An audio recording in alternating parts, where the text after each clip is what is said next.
Bonjour, j'ai décidé de vous faire cette vidéo sur quelques points très importants pour nous tous.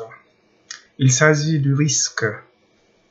Et puis, face au risque, quelle décision prendre et à quel moment il faut prendre la décision. Je pense que c'est très important. Ça s'applique partout dans la vie, face à n'importe quel événement. Et avant de commencer, je vais essayer de définir ce que c'est que le risque.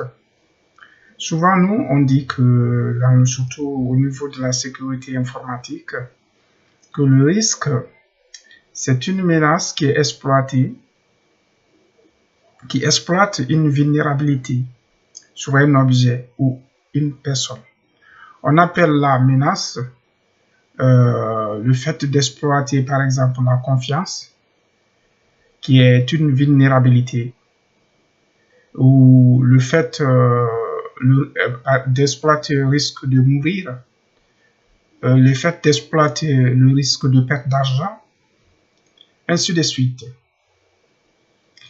Et une fois que une personne ou un objet ou quel que soit un acteur exploite une menace et que le risque est en face maintenant, qu'est-ce qu'il faut faire?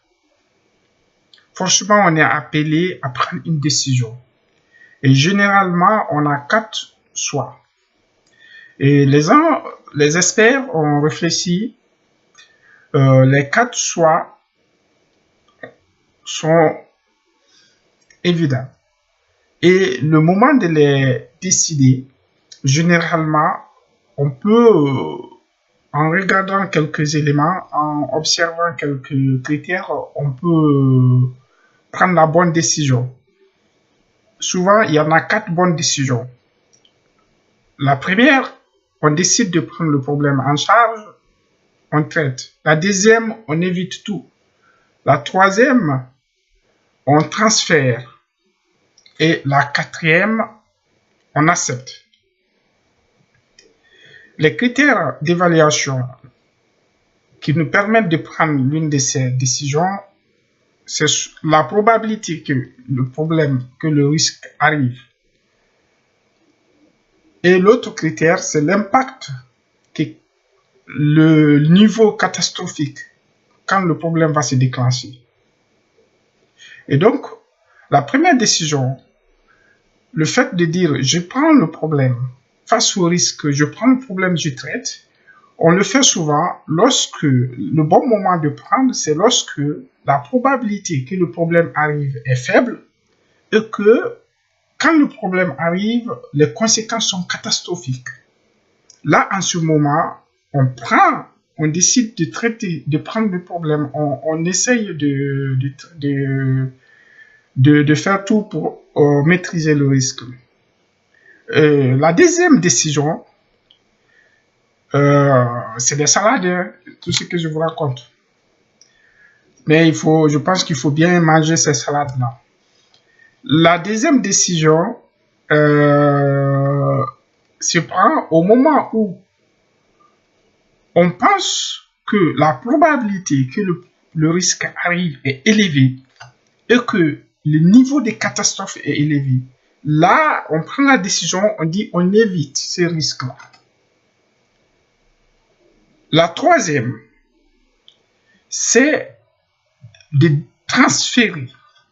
Et on décide de transférer lorsque la probabilité que le risque se déclenche est élevée, mais que l'impact est insignifiant. Dans ce cas, on transfère le problème. Et la quatrième décision, on accepte le risque. C'est comme quelque part on dit, ah, je laisse à Dieu. Du coup, pour les croyants, on accepte lorsque la probabilité que le problème arrive est faible et lorsque l'impact est faible. Donc voilà, ça peut nous paraître anodin, ça peut nous paraître qu'on raconte des salades, Mais je pense qu'il faut bien manger ces salades-là, bien digérer, parce que ça peut nous sauver. Ça peut nous aider à éviter beaucoup de problèmes. Je pense surtout aux couples blacks en Occident. Lorsque votre femme est en contact avec les structures, les moralistes, ou lorsqu'elle a décidé de vous faire vivre ces épreuves, vous êtes exposé parce qu'elle, vous êtes exposé à un risque. Elle a exploité votre confiance et vous met face au risque.